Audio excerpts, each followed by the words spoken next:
मनोज के वालिदैन बेहद मुफलिस थे। उसके वालिद दिन भर मजदूरी करते और वालिदा घरों में बर्तन की सफाई का काम करती थी। कभी कभी फीस के लिए उसे पूरी क्लास के सामने डांट पड़ती थी। उसके दोस्त हमेशा उसकी खिल्ली उड़ाते रहते थे। जब फीस देने के पैसे नहीं हैं, तो नाम कटवा दीजिए ना। अक्सर वो इस बात से बेहद गमगीन हो जाता। जब वो बेहद गमगीन हो जाता तो एकदम खामोश हो जाता। वक्त गुजरने के साथ उसने गरीबी को अपना नसीब मान लिया। वो बड़ा हो गया। उसके 12वीं के इम्तिहान चल रहे थे। तभी उसकी वालिदा बीमार पड़ गई। उन्हें बहुत तेज बुखार था। तकरीबन 1 हफ्ते बुखार उतरा नहीं और एक रात उसका पूरा जिस्म लकवाग्रस्त हो गया। घर में कोई रोटी बनाने वाला भी नहीं था। बेटा, अगर मजदूरी ना करूं तो घर के जरूरियात कैसे पूरे होंगे? तुम भी अपनी पढ़ाई में लगे रहते हो, आखिर घर का काम कैसे होगा? मैं सोच रहा हूँ तुम्हारा निकाह कर दूं। घर में तुम्हारी वालिदा की खिदमत के लिए कोई आ जाएगी और वक्त पर खाना भी मिल जाएगा। अब्बू, मेरे इम्तिहान चल रहे हैं, उसके बाद मैं निकाह कर लूंगा। फिलहाल मैं अम्मी की खिदमत कर लूंगा और खाना भी बना लूंगा। आप बिल्कुल बेफिक्र रहिए। मनोज के इम्तिहान खत्म होते ही उसके वालिद ने अलका नाम की एक लड़की से उसका निकाह कर दिया। अलका ने आते ही पूरे घर की जिम्मेदारी संभाल ली। गणेश चतुर्थी का त्योहार आने वाला था। एक रोज जब अलका छत पर कपड़े सुखा रही थी, तभी उसके पड़ोस में रहने वाली अलका, आज मेरे घर में गणपति जी आएंगे। अब से 8 दिन हमारे घर रोज पूजा होगी। तुम भी अपने शौहर के साथ आना, तुम्हें बहुत अच्छा लगेगा। ठीक है, मैं आज सारा काम जल्दी जल्दी निपटाकर आ जाऊंगी। मनोज भैया और काका को भी बोल देना। ठीक है। वो जब नीचे आई तो उसने मनोज को बताया, आज रागिनी के घर गणपति जी आए हैं। उसने हम सबको दावत दी है। चलिए चलते हैं। अब्बू जान से पूछ लो। मैं घर का सारा काम निपटा कर ही जाऊंगी। तब तक अब्बू भी आ गए। उन्होंने अलका और मनोज की बातें सुनी। मनोज, अलका ठीक ही कह रही है। जब से आई है कहीं घूमने नहीं गई। जाओ तुम दोनों हो आओ, मैं तुम्हारी अम्मी के साथ रहूंगा। अलका और मनोज रागिनी के घर चले गए। वहाँ बहुत लोग मौजूद थे। मनोज और अलका भी चुपचाप जाकर एक कोने में आंखें बंद करके बैठ गए। पूजा शुरू हो चुकी थी। अलका बहुत अच्छा गाना गाती थी। उसके गले में बहुत मिठास थी। उसे गाना गाना बेहद पसंद था। स्कूल में हमेशा वो गाने के इम्तिहान में अव्वल आती थी। उसकी इच्छा हुई कि वो भी एक भजन गाए। तभी ओम गंगणपतये नमो नमः, श्री सिद्धि विनायक नमो नमः की धुन ने अलका को अंदर तक भक्ति में डुबो दिया। बहुत सारे भजन कीर्तन हुए। तभी रागिनी की अम्मी को उसने अपने पास खड़े देखा। अलका, तुम भी कोई भजन सुनाओ। अलका सोचने लगी, उनको कैसे मालूम हुआ कि मैं गाने की ख्वाहिशमंद हूँ। फिर उसने आंखें बंद करके वही पुराना भजन शुरू कर दिया। उसके सुरों में इतनी मिठास थी कि सब लोग दीवाने हो गए। भजन खत्म होते ही लोगों ने उसकी बहुत तारीफ की और आरती होने के बाद प्रसाद लेकर दोनों घर आ गए। घर आकर शायद ये गणपति जी का मोजेजा है जो काकी मेरे दिल की बात जान गई। मनोज, कल हम अपने घर में भी गणपति लेकर आते हैं। तुमने तो मेरी मुंह की बात छीन ली। दूसरे दिन मनोज भी गणपति की मूर्ति ले आया और सब लोग बैठकर भजन करते, इबादत करते। जो कुछ रूखा सूखा होता उससे भोग लगाते। और एक दिन आज हमारे ठेकेदार ने मुझे सुपरवाइजर बना दिया। आज तो तुम्हारी अम्मी का पैर भी ठीक लग रहा है। थोड़ा पैर में हरकत हो रही है। अभी तो सिर्फ 3 दिनों से ही पूजा हो रही है और सब कुछ अच्छा होने लगा। इबादत खत्म हो गई और अब विसर्जन का वक्त था। सब लोग बहुत जोश में थे। वो दोनों भी बप्पा की विदाई की तैयारी कर रहे थे। गणपति बप्पा मोरया, अगले बरस तू जल्दी आना का जयनाद गूंज उठा। पता नहीं क्यों अलका की आंखें भर आई। विसर्जन हो चुका था। वो दोनों भारी कदमों से वापस आ रहे थे। अगली बार हम अपने घर में गणपति की इबादत खूब धूमधाम से करेंगे। मैं भी यही सोच रहा था, पर इतने पैसे कहाँ से आएंगे? तभी किसी ने उन्हें आवाज दी। उन्होंने पीछे मुड़कर देखा तो मनोज, मेरा नाम सुनील बख्शी है। तुम्हारी पत्नी का भजन मैंने उस दिन सुना था, तब से रोज तुम लोगों को ढूंढ रहा था। अलका बहुत खूब गाती है। मैं एक छोटा सा भजन का एल्बम बना रहा हूँ। मेरा बजट बहुत कम है। क्या अलका मेरे एल्बम के लिए गाना गाएगी? मनोज और अलका को अपने कानों पर यकीन नहीं हो रहा था। हम अपने वालिदैन से इजाजत लिए बगैर कैसे बता सकते हैं? अब कितना बजट है आपका? अभी तो मैं सिर्फ तुम्हें 1 लाख रुपए दे पाऊंगा। अगर भजन हिट हो गया तो और भी बढ़ा सकता हूँ। कल सुबह बताता हूँ। घर आकर उन्होंने अपने वालिद को ये खुशखबरी दी। मनोज, ये सब गणपति की रहमत है। ये देखो, आज तुम्हारी अम्मी भी पहले से बेहतर हो गई हैं। अगले बरस हम गणपति की पूजा और बेहतर तरीके से करेंगे। अब्बू, हम भी यही सोचते हुए आ रहे थे। अभी हमारे दिल में भी यही ख्याल आया कि पैसे कहाँ से आएंगे, और उसी समय सुनील बख्शी ने मुझे अपने एल्बम में भजन गाने की दावत दी। अब्बू के आंखों से आंसू निकल पड़े।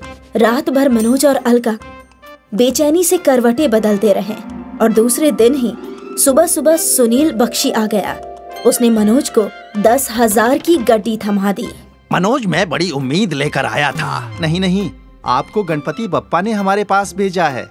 अलका एल्बम के लिए भजन जरूर गाएगी।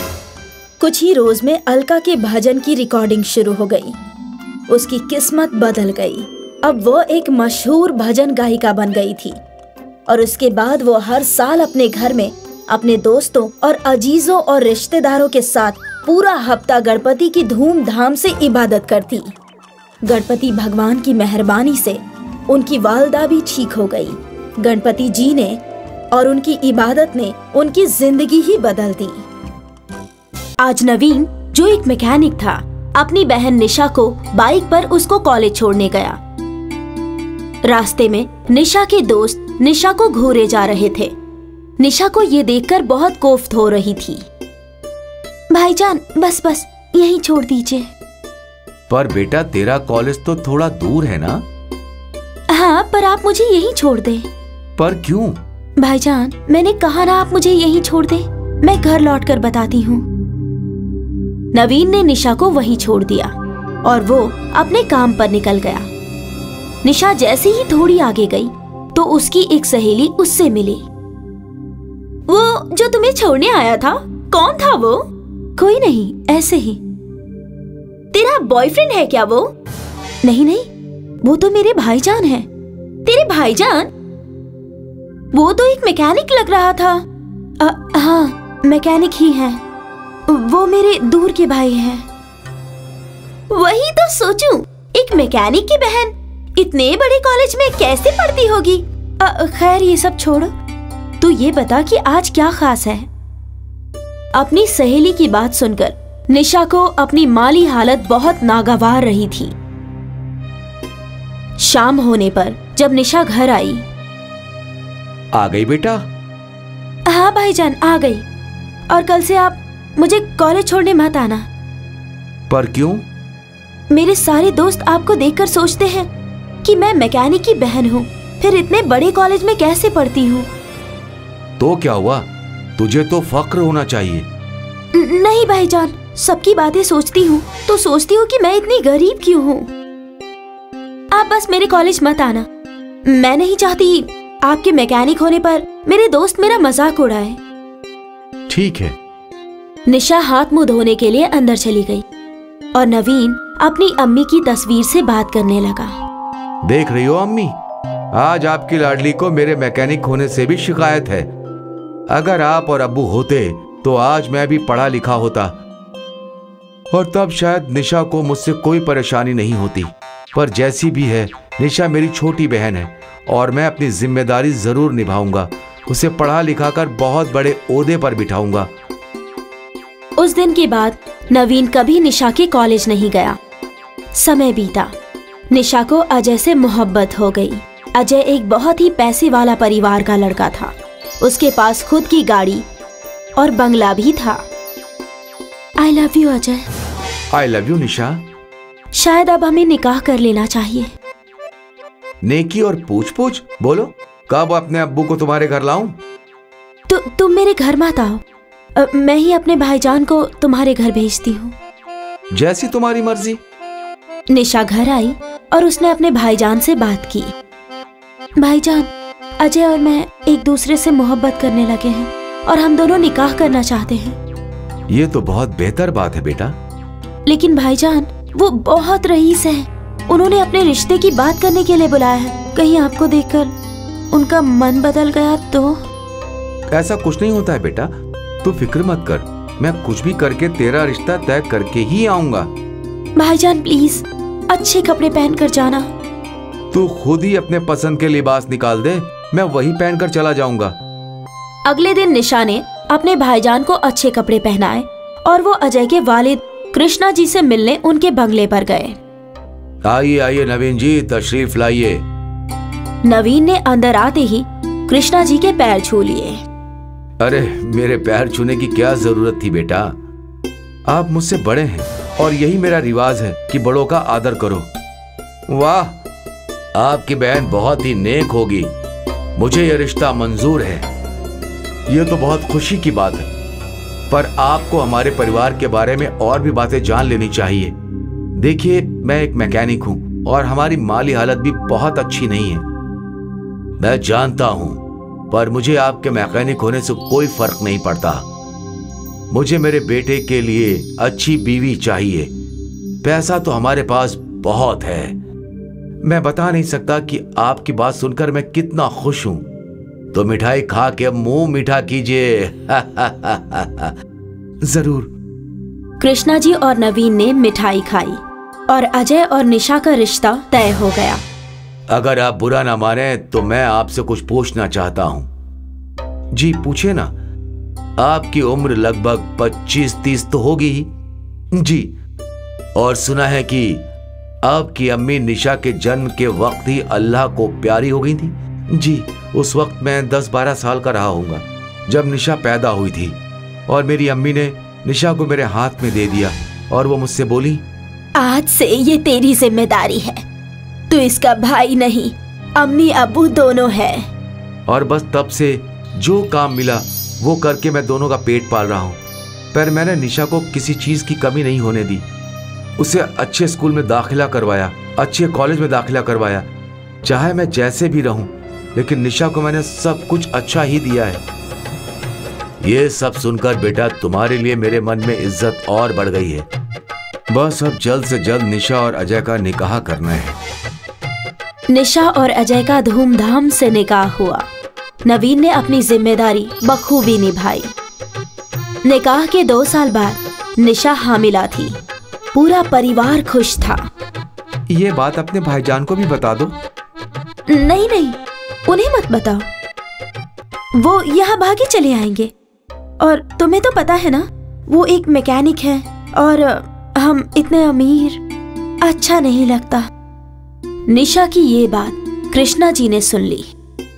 वाह बेटा वाह, खूब इज्जत दी है तुमने अपने भाईजान को। आज तुम इस अमीर खानदान की बहू बन गई हो, पर तुम्हें इस खानदान की बहू बनाने का सब कुछ उस गरीब भाई ने ही किया है। तुम जब पैदा हुई थी उस वक्त उस 10 साल के भाई ने जिम्मेदारी उठाई। वो खुद अनपढ़ रहा, उसने तुम्हें पढ़ाया, खुद बेचारा फटे हाल रहा, पर तुम्हें अच्छे से अच्छे कॉलेज में दाखिला दिलवाया। वाह, क्या सोच है तुम्हारी। मुझे माफ कर दीजिए। माफी मुझसे नहीं, अपने भाईजान से मांगो। तुम्हारी खुशियों के लिए उसने अपनी जिंदगी तक कुर्बान कर दी। मुझे भाईजान के पास जाना है। अजय निशा को उसके भाईजान के पास ले गया। नवीन गाड़ी बना रहा था जब रोते हुए निशा उसके गले से लिपट गई। क्या हुआ बेटा, तू रो क्यों रही है? बोल, कुछ तो बोल। भाईजान, मुझे माफ कर दीजिए। मैंने आज तक आपकी तौहीन की और आप हमेशा मेरे लिए कुर्बानी देते आए हैं। चुप हो जा बेटा, ये भी कोई रोने वाली बात है? चुप हो जा। तू अब इतनी सी बात पे रोएगी तो मुझे अच्छा नहीं लगेगा। निशा ने अपने आंसू पोंछे। भाईजान, आप मामा बनने वाले हैं। क्या? नवीन ने निशा को गोद में उठा लिया। मैं मामू बनने वाला हूँ, मैं मामू बनने वाला हूँ। अरे भाईजान, भाईजान। बेटा, तूने मुझे दुनिया की सबसे बड़ी खुशी दी है। आज निशा को अपने भाईजान पर बहुत प्यार आया, पर एक वक्त था जब निशा को अपने गरीब भाई से कोफ्त होती थी। इस कहानी से एक बात जरूर समझ में आ गई कि अमीरी और गरीबी के बीच की दीवार गिराना इतना मुश्किल नहीं है।